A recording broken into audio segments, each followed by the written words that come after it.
Now we've got the engine oil cooler there.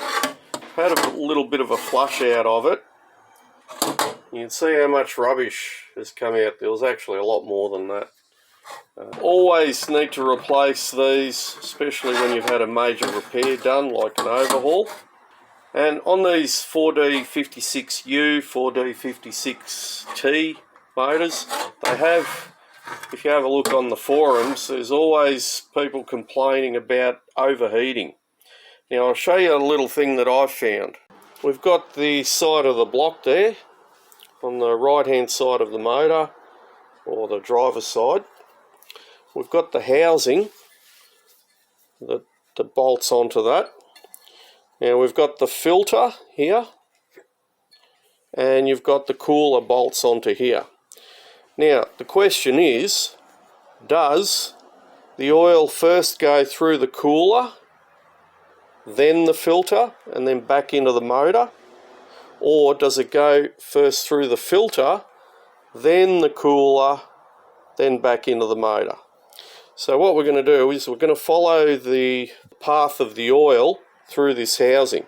So we've got the oil pump, comes through this tube here, pushing through this way, and that's the port that goes to the cooler. Goes through your cooler, but if we blow through here, and that's the port that goes to the engine oil filter,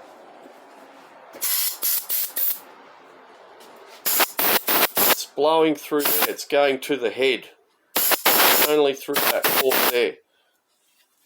Then all the oil just circulates through the head and just goes through all these other ports.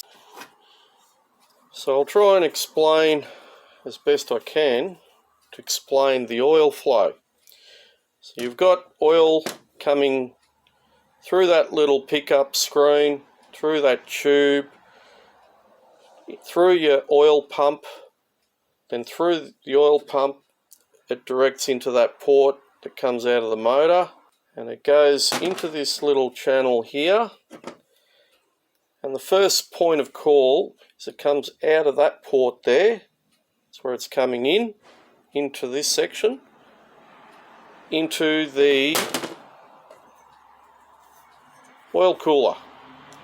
So the oil's coming in this section here, and it's going in there, doing its magic through the oil cooler, getting cooled by the coolant through these two pipes, and then it comes back out through here.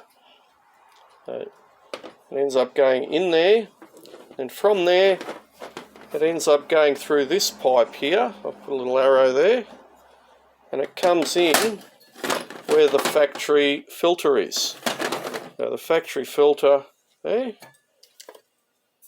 Now on the filter it's got that little rubber flap. You can see that's how we know it's going this way, not coming back this way.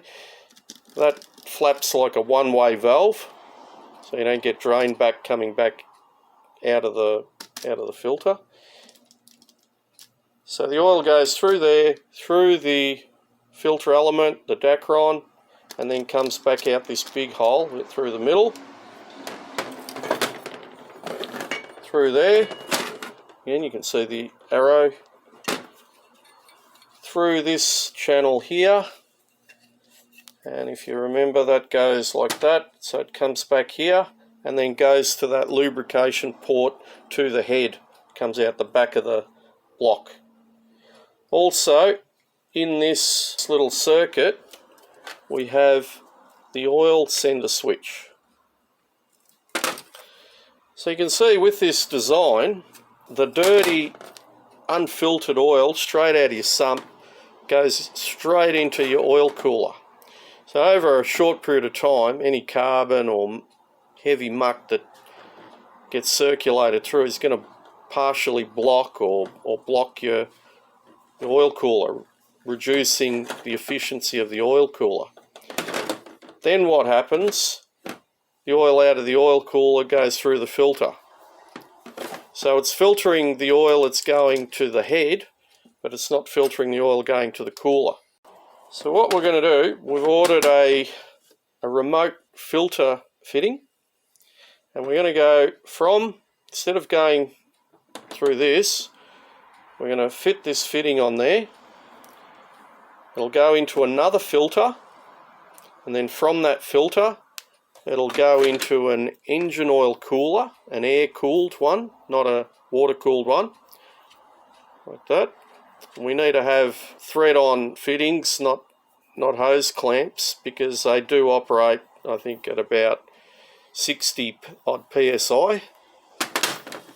And then it'll go through that, well, from here through the filter, through the cooler, back into here, back through the factory filter, which is that one, and then back to the head, lubricating the head.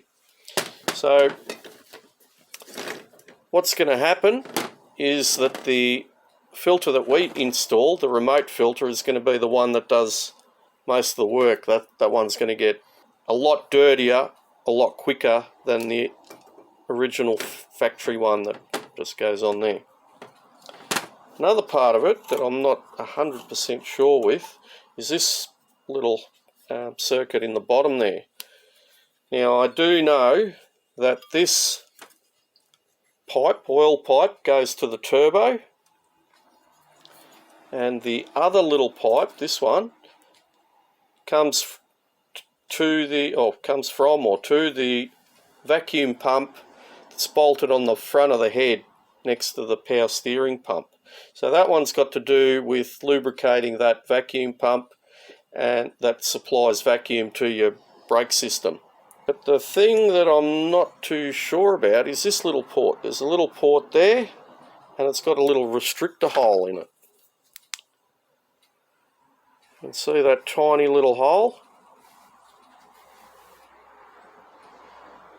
So you can imagine that can get blocked fairly easily if a chunk of carbon or something gets stuck in there. Coated the gasket with engine oil, and I just took out a little bit of that gasket because it was covering that little port there. Bolted back on.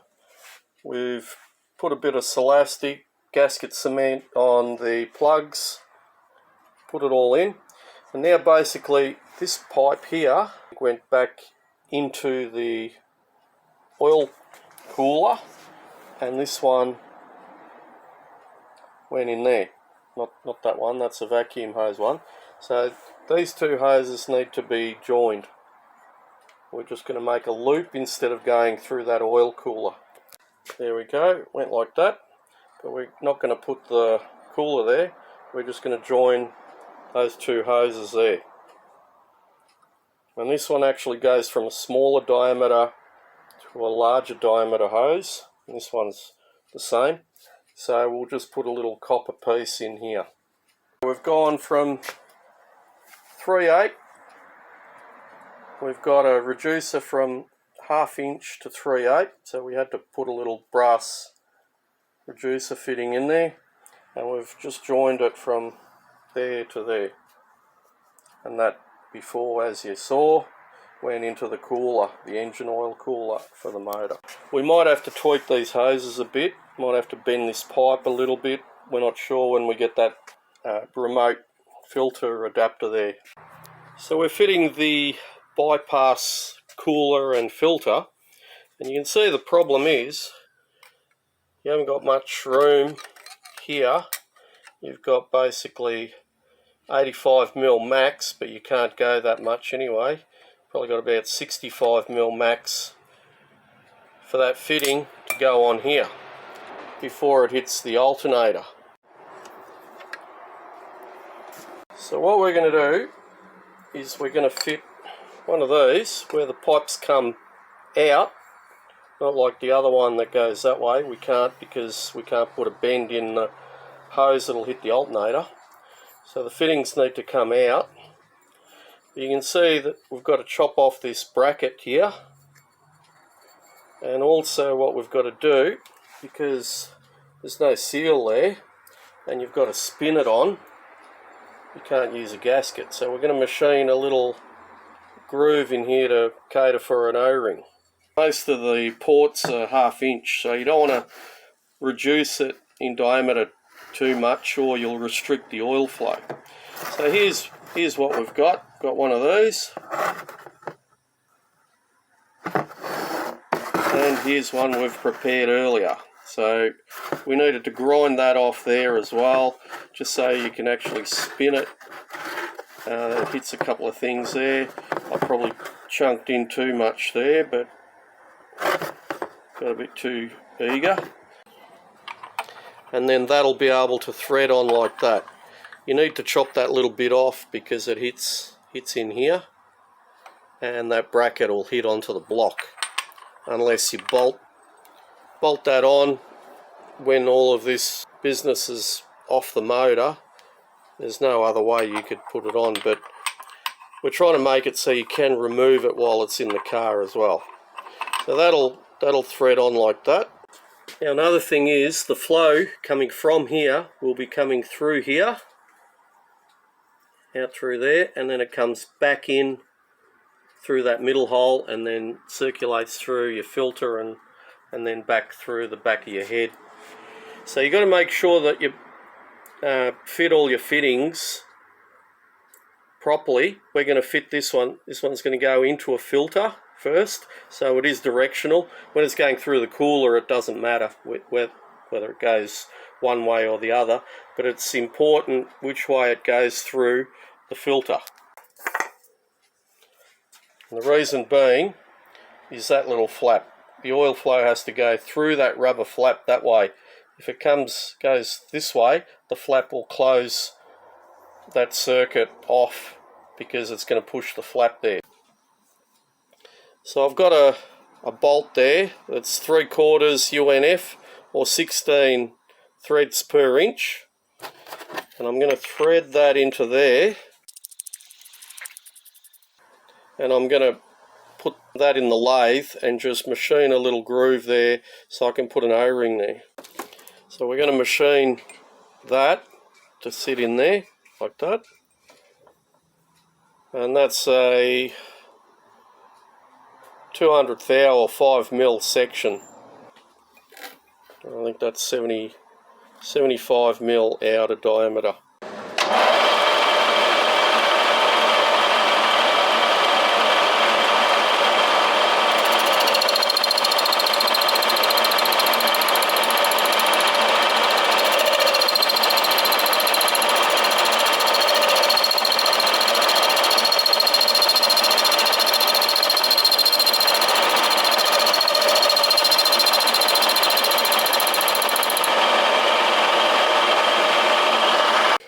Machined a groove in there. Make sure this little thread here, when you thread it in there, you'll notice, a bit hard to see, but there's a limit where the hole is, so you don't want to have that reaching or covering over that port, so you might have to shorten it a little bit. And the same goes for in here. You can see where that port starts just there. You don't want to have that thread blocking that little port. If you have to, you can do it up like so.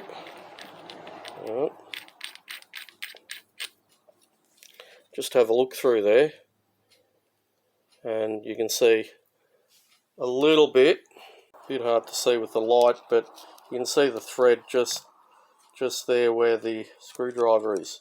So you might need to just mark it with a texter and just grind a little U. In the thread there, and then you can lock that with a bit of Loctite. But now that basically just goes on there.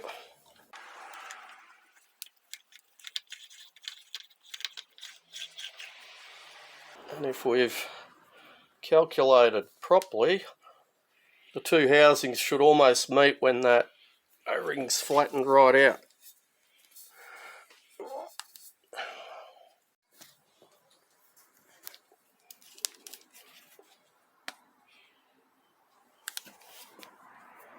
There we go. You can see that is nearly flattened out.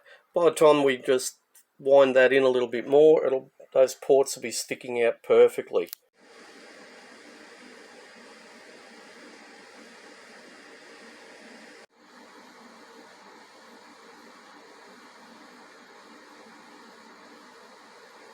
like I mentioned before, you got to make sure that the flow, if you're putting a filter on, like what we're doing, because we want to filter the cooler, you need these are flow, or they're directional.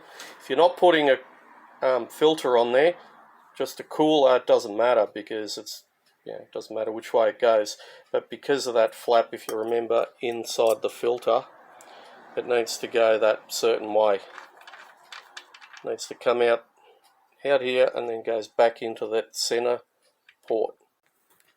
There we go. You can see you've got plenty of room there now for the hoses or pipes going out, fitting your cooler and going out of here into your filter, cooler, back out of the cooler, back in through here, and that'll end up going through that filter into your motor. But you can see it's got plenty of room instead of those pipes going straight out. Sometimes you can fit those on other vehicles. This one you can't.